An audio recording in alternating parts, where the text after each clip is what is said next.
MLA కోటాలో తెలంగాణలోని 5 MLC స్థానాలు వచ్చే నెలాఖరుతో ఖాళీ అవుతున్నాయి. ఆ ఎన్నికలకు సంబంధించి ఎన్నికల షెడ్యూల్ కూడా విడుదలైంది. ఆ 5 స్థానాల్లో ఒకటి బీఆర్ఎస్ దక్కించుకొనుంది. ఇక ఆ క్రమంలో బీఆర్ఎస్ లో శాసనసభ్యుల కోటా ఎమ్మెల్సీ ఎన్నిక హాట్ టాపిక్ గా మారింది. కేసీఆర్ ఈసారి ఎవరికి అవకాశం ఇస్తారు? ప్రస్తుతం పదవీ కాలం ముగుస్తున్న వారినే రెన్యువల్ చేస్తారా అనే చర్చ కూడా మొదలైంది. అయితే పలువురు సీనియర్లు కూడా ఆ సింగిల్ పోస్ట్ కోసం పోటీ పడుతున్నారట. ప్రస్తుత రాజకీయాల నేపథ్యంలో పార్టీ మారిన ఎమ్మెల్యేలను డిఫెన్స్ లో పడేసేలా గులాబీ బాస్ ఈ ఎన్నికలను వాడుకోవాలని చర్చిస్తున్నారట. ఎమ్మెల్యే కోట ఎమ్మెల్సీ ఎన్నికలకు షెడ్యూల్ విడుదలైంది. తెలంగాణలో 5, ఆంధ్రప్రదేశ్లో 5 ఎమ్మెల్సీ స్థానాలకు మార్చి 29తో పదవీ కాలం ముగియనుంది. ఆ క్రమంలో బీఆర్ఎస్ శాసనసభ్యుల కోట ఎమ్మెల్సీ ఎన్నిక హాట్ టాపిక్ గా మారింది. కేసీఆర్ ఈసారి ఎవరికి అవకాశమిస్తారు? ప్రస్తుతం పదవీ కాలం ముగుస్తున్న వారిలో ఒకరికే ఛాన్స్ ఇస్తారా అన్న చర్చ మొదలైంది. అయితే పార్టీలోని కొంతమంది సీనియర్లు కూడా ఆ పదవిపై బోలెడు ఆశలతో ప్రయత్నాలు సాగిస్తున్నారు. ఇప్పటికే దాసోజు శ్రవణ్, కుర్ర సత్యనారాయణలకు గవర్నర్ కోటాలో ఎమ్మెల్సీలుగా సిఫారసు చేసిన గవర్నర్ తమిళిసై తిరస్కరించారు. దాంతో వారిని మళ్లీ ఎమ్మెల్యే కోటాలో సిఫారసు చేస్తారా అన్న చర్చ కూడా జరుగుతోంది. మొత్తం మీద కేసీఆర్ ఆశీస్సులు ఎవరికి ఉంటాయనేది అంతుపట్టకుండా తయారైంది.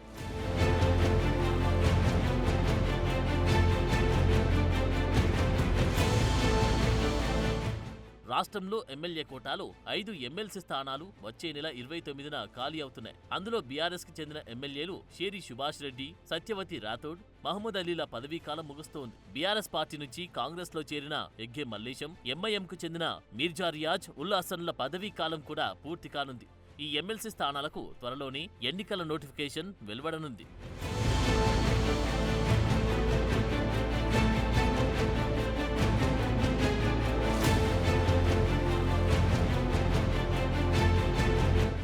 బీఆర్ఎస్ లో ఎమ్మెల్సీ ఆశావాహుల సంఖ్య ఎక్కువగా కనిపిస్తోంది. ఎవరికి వారు ఎమ్మెల్సీ స్థానం కోసం ప్రయత్నాలు ముమ్మరం చేస్తున్నారు. కేటీఆర్, హరీష్ రావు, కవితను కలిసి విజ్ఞప్తి చేస్తున్నట్లు విశ్వసనీయంగా తెలిసింది. కొంతమంది నేతలు నేరుగా ఫామ్ హౌస్ కు వెళ్లి పార్టీ అధినేత కేసీఆర్ ను కలిసి తమకు అవకాశం ఇవ్వాలని వేడుకుంటున్నారట. నోటిఫికేషన్ వెలువడబోయి ఈ 5 స్థానాల్లో బీఆర్ఎస్ పార్టీకి ఒక స్థానం మాత్రమే దక్కనుంది. అసెంబ్లీ ఎన్నికల్లో గులాబీ పార్టీ 39 స్థానాల్లో విజయం సాధించగా సికింద్రాబాద్ కంటోన్మెంట్ కు జరిగిన ఉప ఎన్నికల్లో కాంగ్రెస్ విజయం సాధించింది.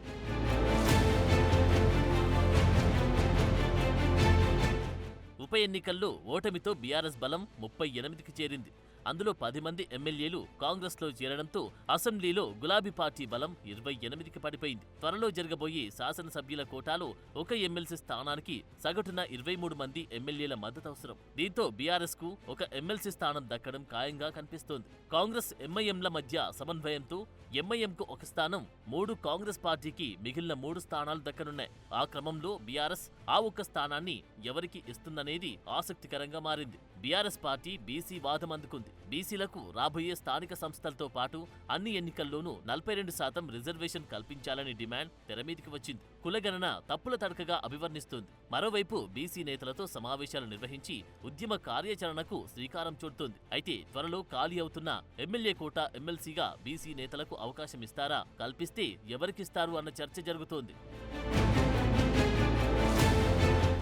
బీఆర్ఎస్ బీసీకి ఎమ్మెల్సీ ఇచ్చి బీఆర్ఎస్ పార్టీ చిత్తశుద్ధిని నిరూపించుకుంటుందా అన్న అనుమానాలు ఆ పార్టీ శ్రేణుల్లోనే వ్యక్తమవుతున్నాయి. రాష్ట్ర విభజన తర్వాత జరిగిన తొలి ఎన్నికల్లో ఎస్సీని ముఖ్యమంత్రిని చేస్తానని ప్రచారం చేసుకున్న కేసీఆర్ చివరికి ఏం చేశారో గుర్తుకు చేసుకుంటున్నారు. అయితే స్థానిక సంస్థల ఎన్నికల్లో బీసీ వాదంతో వెళ్లి మెజార్టీ స్థానాల్లో విజయం సాధించాలంటే ఈ ఎమ్మెల్సీ కూడా కీలకం కానుంది. పార్టీకి దక్కనున్న ఏకైక ఎమ్మెల్సీ స్థానాన్ని బీసీకి కేటాయిస్తే చిత్తశుద్ధి నిరూపించుకున్నట్లు అవుతుందన్న అభిప్రాయం వ్యక్తమవుతోంది.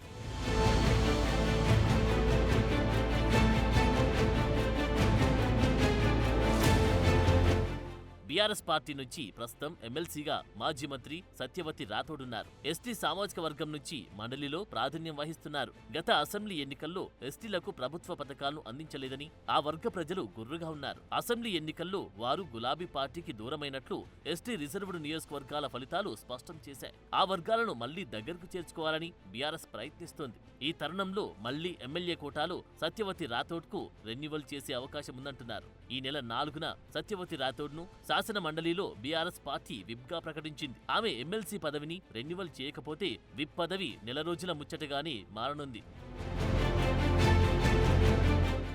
ఎమ్మెల్యే కోట ఎమ్మెల్సీ ఎన్నికపై బీఆర్ఎస్ కసరత్తు ముమ్మరం చేసింది. ఇప్పటికే పార్టీ మారిన ఎమ్మెల్యేలపై సుప్రీంకోర్టుకు వెళ్లింది.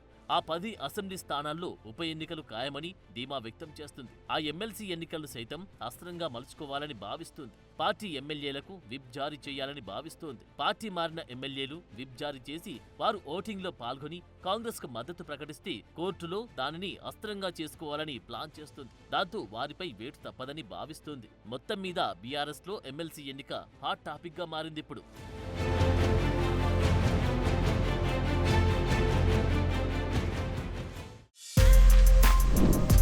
For more videos like this, subscribe Big TV channel.